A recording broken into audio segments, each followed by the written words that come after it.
Assalamualaikum warahmatullahi wabarakatuh.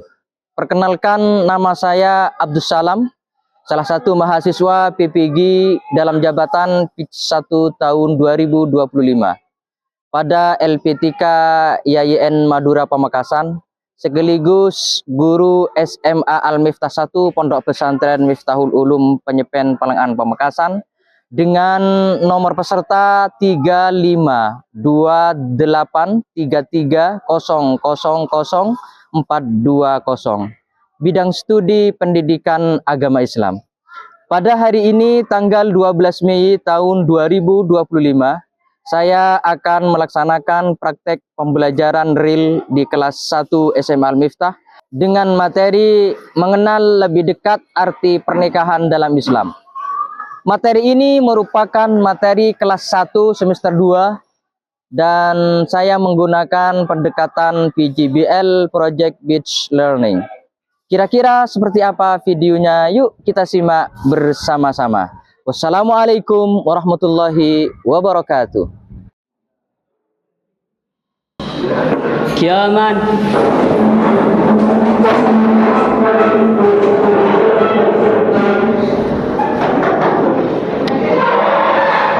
Assalamualaikum warahmatullahi wabarakatuh.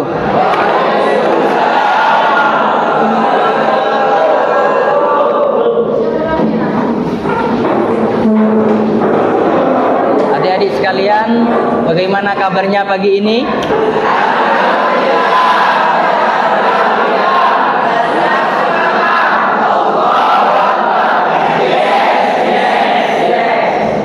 Alhamdulillah, kabar Bapak pagi ini dalam keadaan baik juga. Kita bersyukur kehadirat Allah Subhanahu wa taala. Kita masih dipertemukan, diberi kesehatan, diberi kesempatan pagi ini bisa melanjutkan pembelajaran kita pagi ini. Baik, adik-adik sekalian, kita akan mulai pembelajaran ini, namun sebelumnya kita akan cek kehadiran atau absensi dulu, ya. Di sini surat izin yang masuk atas nama Muhammad Ilham, ya nak, ya. Keterangannya sakit. Ini mulai kapan yang sakit ini? Udah 2 hari, Pak. Udah 2 hari ya. Ya Allah, kita doakan semoga cepat sembuh, nak, ya. Ada teman yang lain yang tidak masuk? Ada, Pak. Siapa, nak? Khairul. Khairul. Kemana Khairul? Kurang tahu, Pak. Gak ada kabar. Oh, udah ada keterangan ya Khairul, ya. Terus udah ada lagi? Khairul nomor absen 14 ini ya? Iya. Khairul Anam ya? Ya. Iya. Yang sakit Muhammad Ilham tadi ya.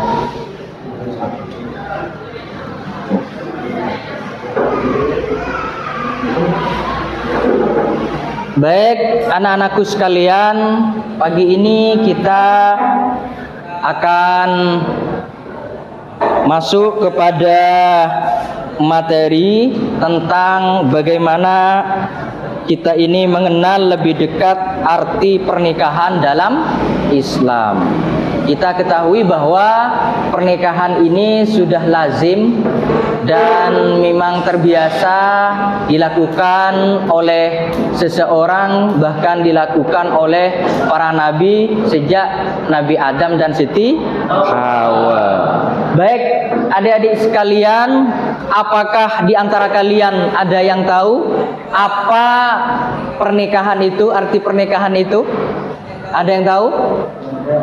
Ya, arti pernikahan itu, nak sekalian, ada beberapa ulama yang mendefinisikan, diantaranya adalah arti pernikahan itu ikatan antara orang laki-laki dan perempuan sebagai status suami istri dengan akad yang sah. Saya ulangi, nak, ya. Arti daripada pernikahan itu ikatan zahir batin antara laki-laki dan perempuan sebagai status suami istri dengan akad yang sah. Itulah arti pernikahan.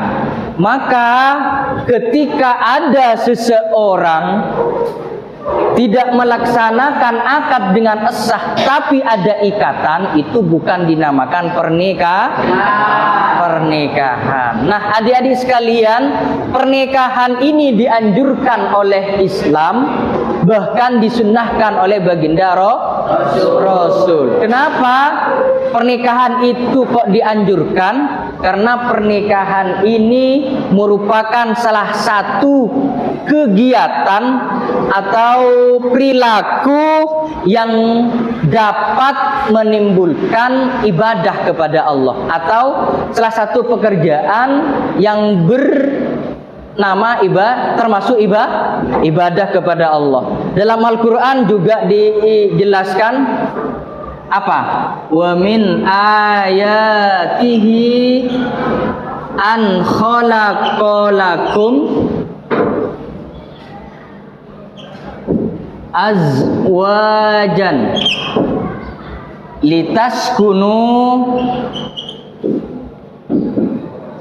litaskunu ilaiha wa ja'ala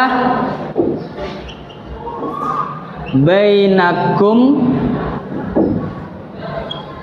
mawaddatan wa rahmah inna fi dzalika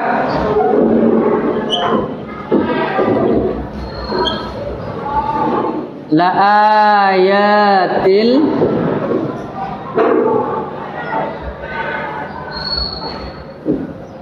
liqaumin yatafakkarun. Nah, ini termasuk ayat yang menerangkan tentang pentingnya pernikahan. Wa min ayatihi an khalaqalakum min anfusikum, ya.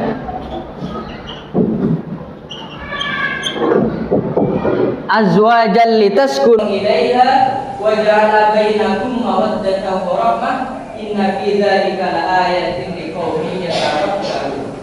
Artinya, termasuk tanda-tandanya tanda kekuasaan Allah adalah Allah menciptakan diri kalian ini adalah azwajan, yaitu pernikahan.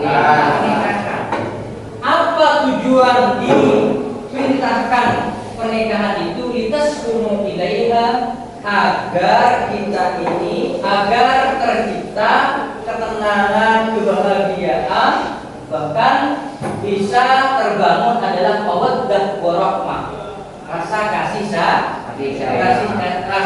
sayang di antara kita.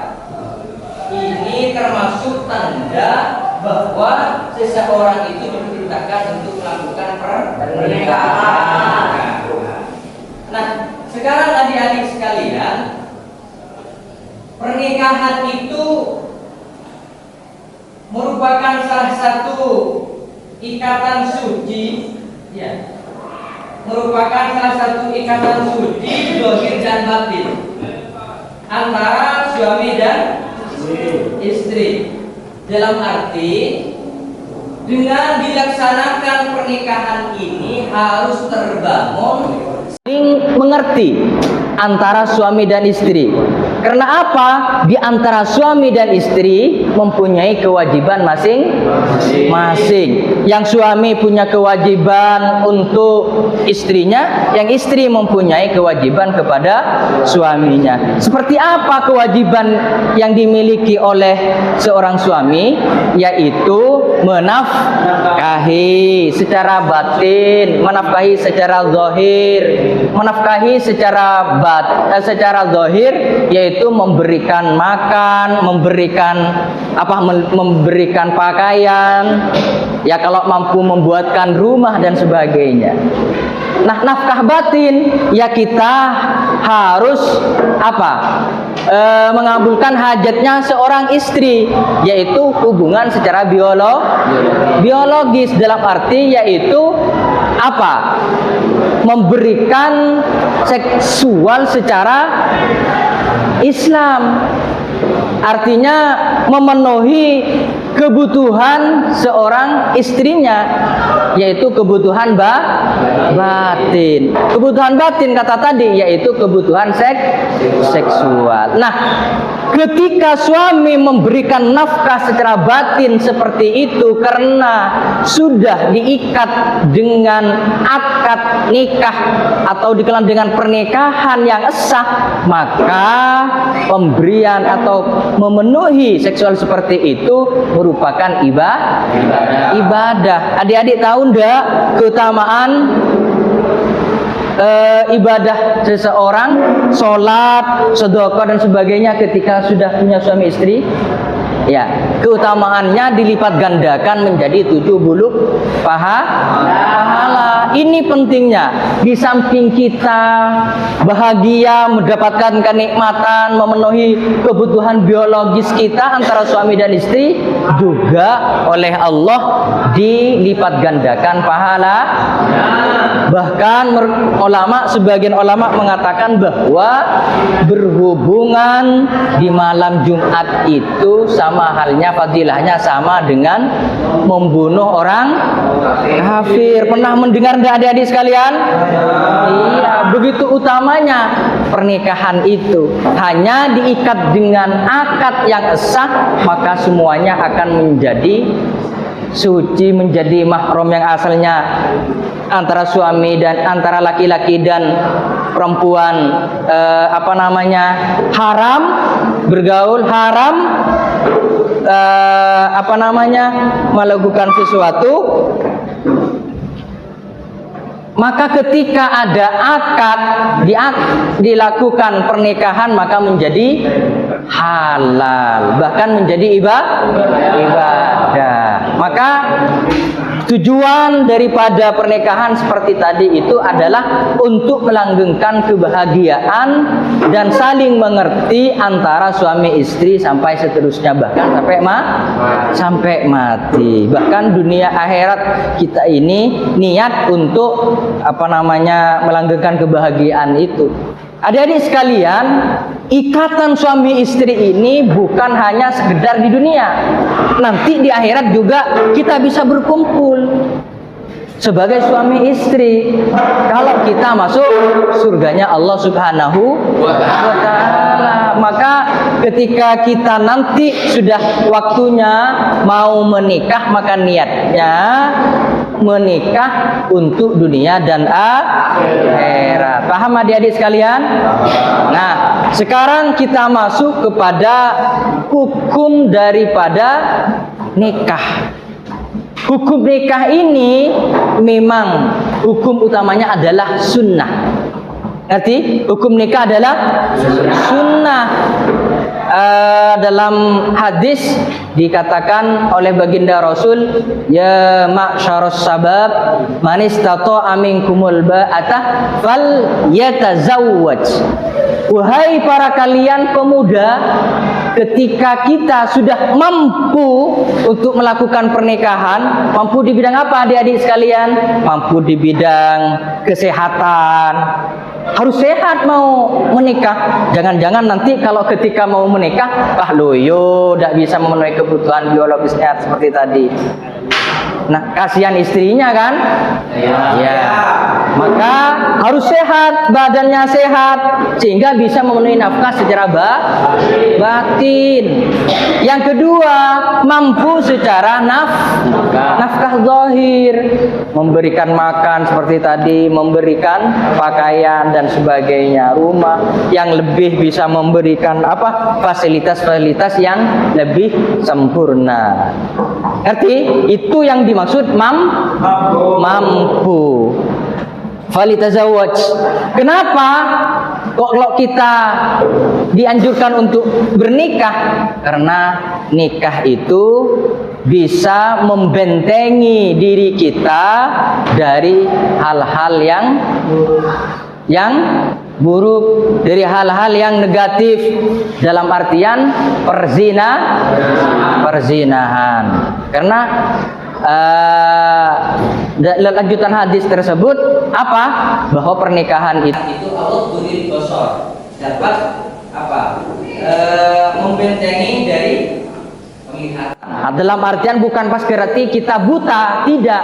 Kalau sudah punya istri, insya Allah mata kita tidak mudah melihat kepada perempuan lain. Artinya bisa terbentengi dari perbuatan maksiat yang dari mata. Ngerti adik-adik sekalian? Ya. Terus yang kedua, wahsonalil faraj. Faidah daripada pernikahan itu dapat apa? Mencegah dari perbuatan yang keji atau dikenal dengan semestinya ketika kita sudah apa? Biologis kita sudah memuncak, maka ketika punya istri tinggal mengajak istrinya ke atas kasur, maka terpenuhinya. Maka semestinya kita seharusnya seakan-akan kita mau berzina dengan beristri atau punya istri yang sah, maka kita terpenuhi. Bahkan seperti saya katakan tadi, bahkan menggauli istri yang seperti itu yang dengan akad yang sah bahkan menjadi ibadah. Ya nanti ketika waktunya adik-adik, insya Allah adik-adik akan sampai kepada waktunya nanti insya Allah. Kalau sekarang jangan memikirkan itu, yang penting kita sudah tahu bahwa hukum nikah itu sunnah. Bahkan saking sunnahnya dianjurkan oleh baginda Rasul. Bagaimana sabdanya baginda Nabi? An-nikahu sunnati faman rawiba an sunnati falaisa minni. Bahkan ketika kita sudah mampu melaksanakan pernikahan, ketika kita tidak melakukan pernikahan, maka oleh baginda Rasul akan diancam lewat hadisnya ini. Apa? An-nikahu sunnati faman rawiba an sunnati falaisa minni. Lah, ketika kita mampu menikah maka hukum nikah adalah sunnah. La faman rawiba an sunnati, ketika orang itu, ingat rawiba ketika dimutaaddikan dengan an ini, faman rawiba an ini dimutaaddikan dengan an, maka maknanya adalah menentang, ya. Faman rawiba an sunnati, yang menentang atau tidak mau dengan sunnatku, falaisa minni, bukan termasuk golonganku. Maka ancaman baginda Rasul terhadap pernikahan ini sangat dahsyat sekali adik-adik sekalian. Maka ketika adik-adik sudah mampu, secara mental kita sudah siap, secara biologis kita sudah siap, secara nafkah zahir batin kita sudah siap, maka adik-adik sudah masuk kepada jenjang pernikahan, Maka dalam pernikahan ini adik-adik sekalian, kita sebagai laki-laki, maka dianjurkan untuk memilih wanita yang disarankan, yang dianjurkan oleh Islam. Bukan hanya melihat, oh itu cantik, oh itu manis. Jangan melihat itu saja, walaupun toh itu termasuk kriteria. Maka kriteria wanita yang kita harus pilih, wanita seperti apa? Dipaparkan oleh baginda Rasul lewat hadisnya apa?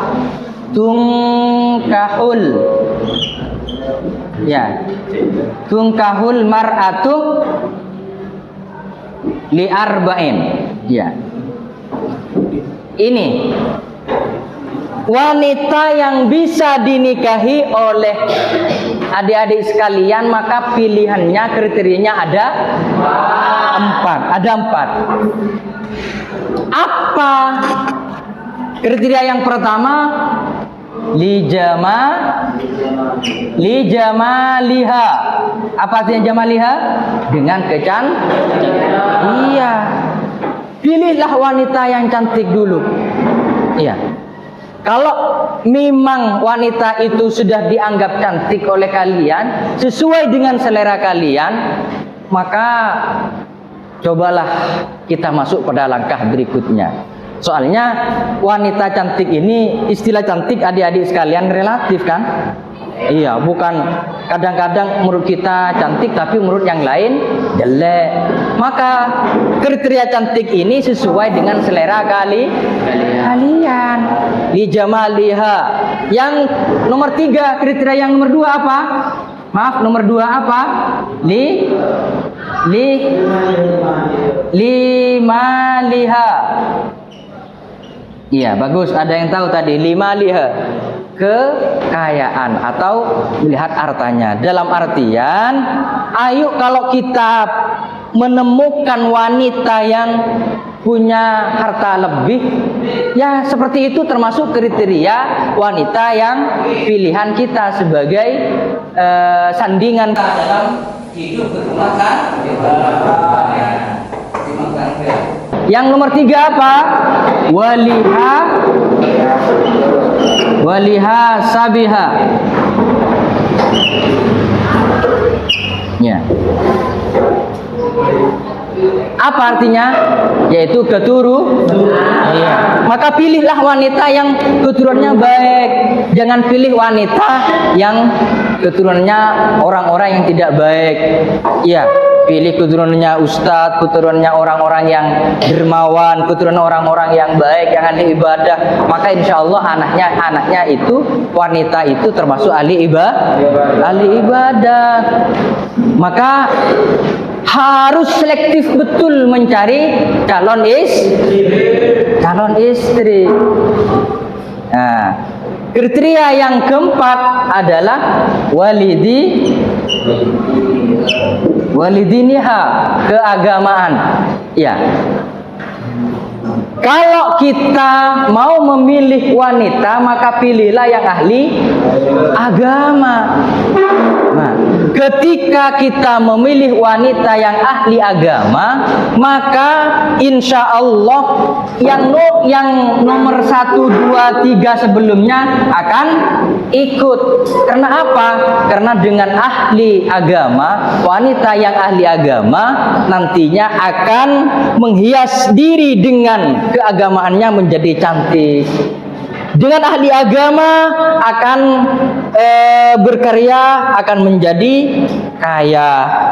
Dengan ahli agama nanti akan menjadi mendapatkan keturunan yang baik.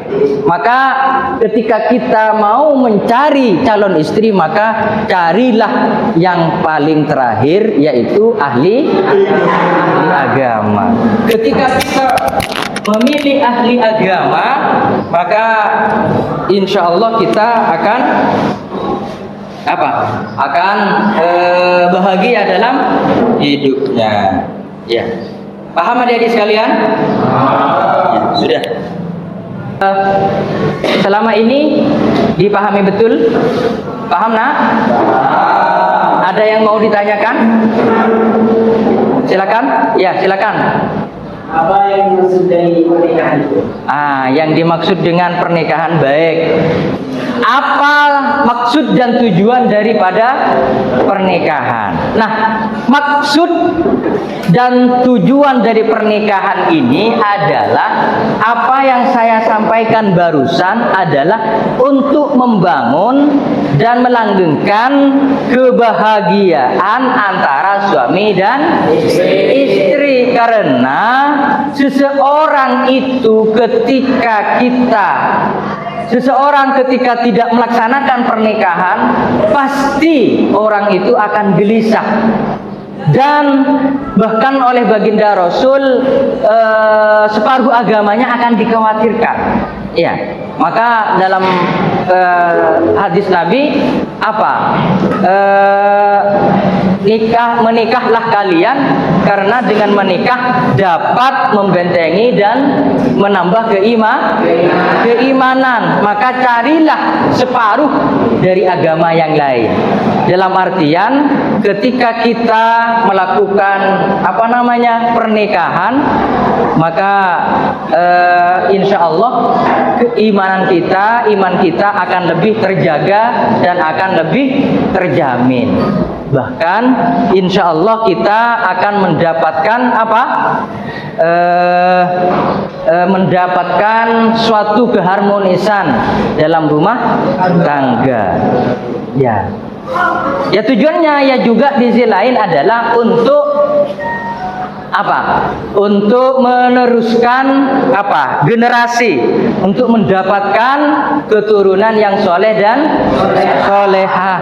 Itu maksud daripada pernikahan, maksud dan tujuan daripada pernikahan. Maka adik-adik sekalian, ketika kita masuk kepada maksud dan tujuan pernikahan, kita ini seakan-akan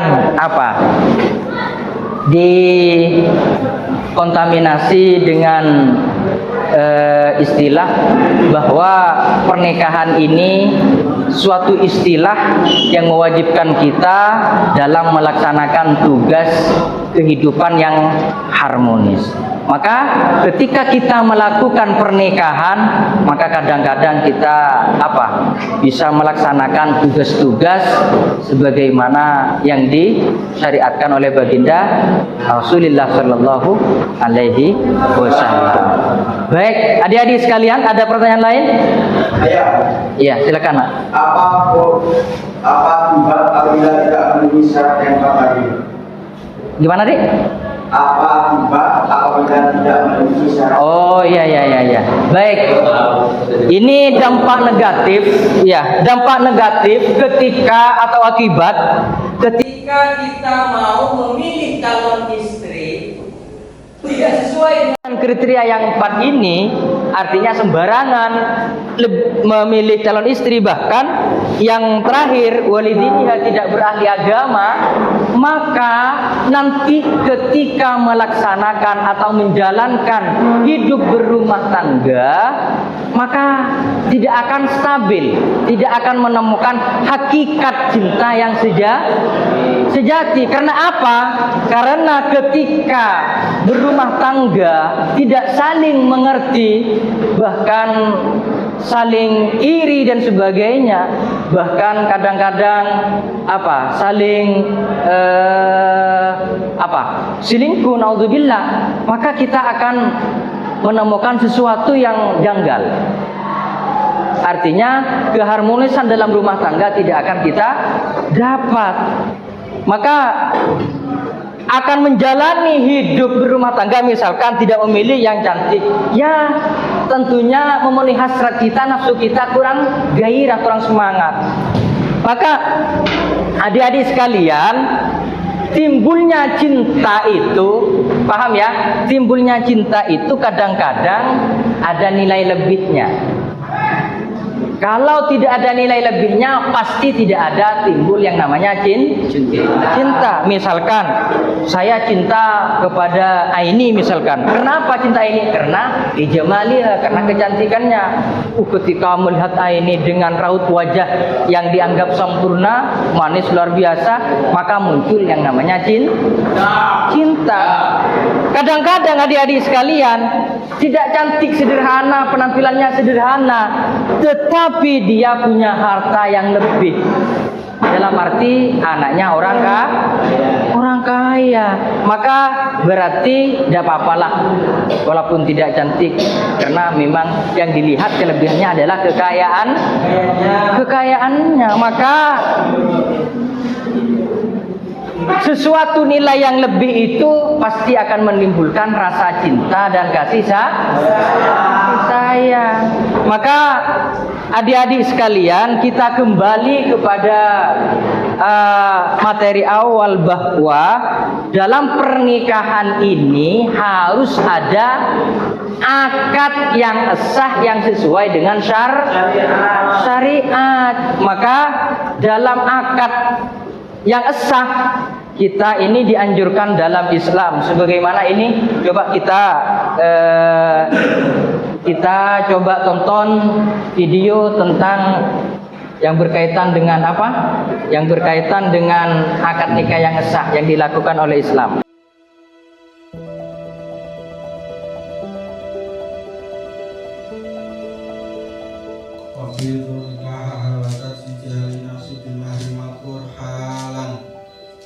Tata cara prosesi pernikahan.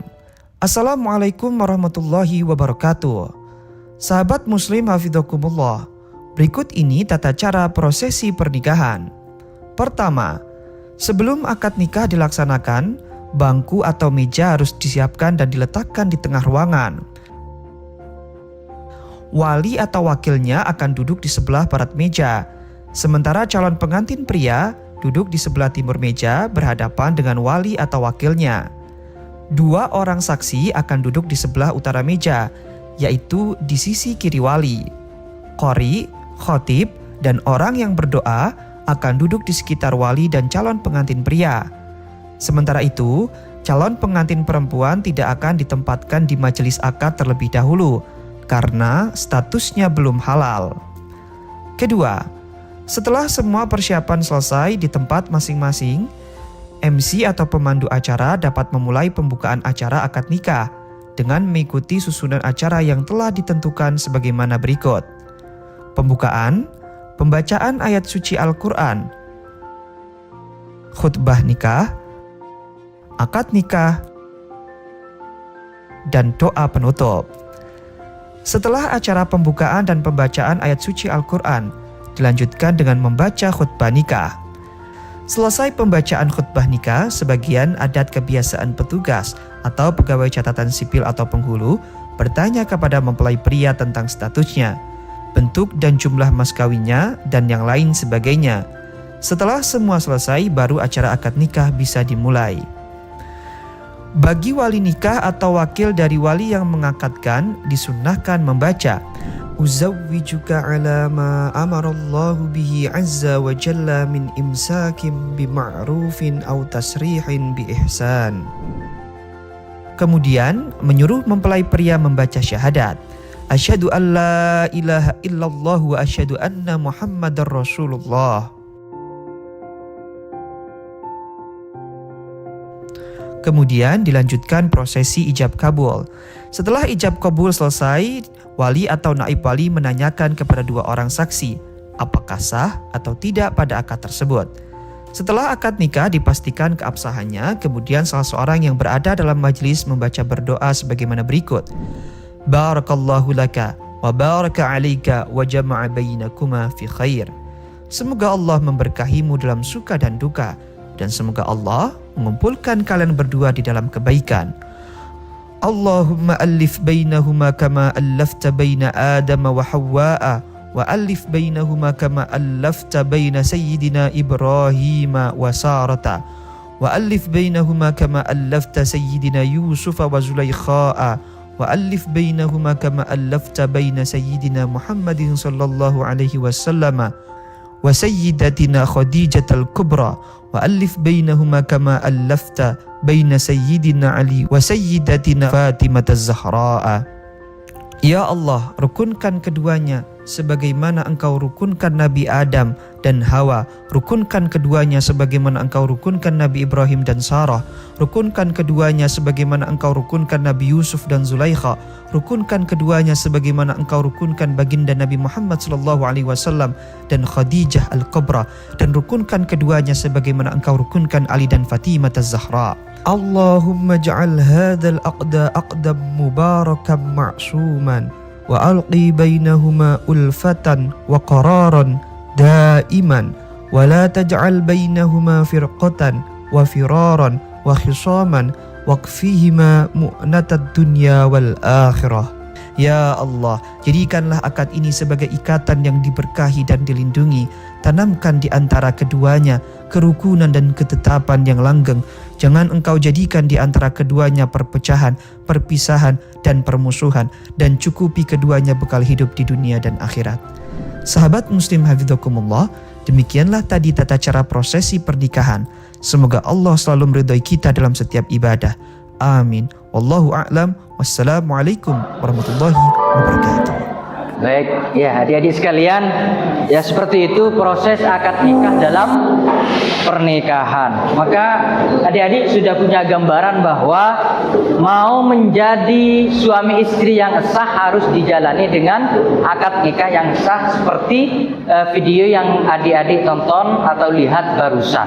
Maka ketika sudah melaksanakan akad nikah, maka statusnya sudah berubah menjadi suami istri, karena secara hukum negara dan hukum syariah sudah kita jalani bersama.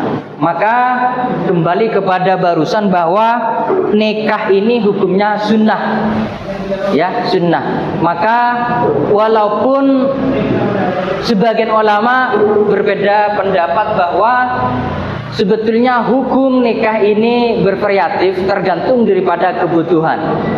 Nah, kebutuhan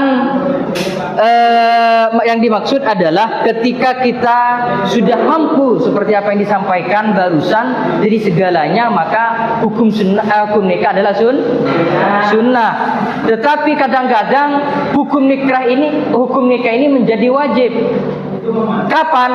Ketika kita sudah mampu secara zahir dan batin, dan kalau misalkan tidak nikah, naudzubillah, pas akan terjadi perzinahan, maka hukum nikahnya menjadi nikah yang wajib. Ya seperti tadi, bahkan bisa jadi makruh. Kapan nikah itu makruh? Ya ketika kita ini tidak mampu tidak mampu secara zahir dan batin, maka menikah itu hukumnya makruh. Maka adik-adik sekalian, kembali kepada barusan bahwa bagaimanapun pernikahan ini anjuran dalam Islam yang kita sebagai generasi muslim harus punya iktikad baik, punya niat yang baik untuk melaksanakan pernikahan secara sah menurut Islam. Adik-adik paham semuanya? Paham ya? Insya Allah sudah jelas. Demikian yang dapat kita sampaikan pada pagi ini dengan tema apa tadi? Mengenal lebih dalam arti tentang pernikahan. Bahkan maksud dan tujuan daripada pernikahan kita sudah jelaskan bersama. Mungkin ini saja yang dapat kita sampaikan. Ada di antara kita yang menjelaskan. Coba Saudara Wahyu, coba kriteria wanita yang harus dipilih ada berapa nak? 4. Ya, coba sebutkan. 1. Kecantikan. Ya, kecantikan. Terus dengan hartanya. Terus yang ketiga keturunan. Terus dan yang terakhir adalah wanita yang ahli agama. Baik. Coba ada yang lain? Apa tujuan dan maksud dan tujuan pernikahan tadi? Siapa yang menjawab? Ayo. Sudah paham semua? Tadi sudah dijawabkan. Maksud dan tujuannya adalah untuk menjalin ikatan yang ya, menjalin ikatan yang sah dan melanggengkan kebahagiaan antara suami dan istri. Baik, adik-adik sekalian, saya cukupkan pertemuan kita kali ini. Semoga manfaat dan barokah. Dan jangan lupa adik-adik di rumah masing-masing harus belajar ya. Diulangi tadi barusan materi tentang pernikahan ini. Ya. Dari saya kurang lebihnya mohon maaf. Wabillahi taufiq wal hidayah. Wassalamualaikum warahmatullahi wabarakatuh.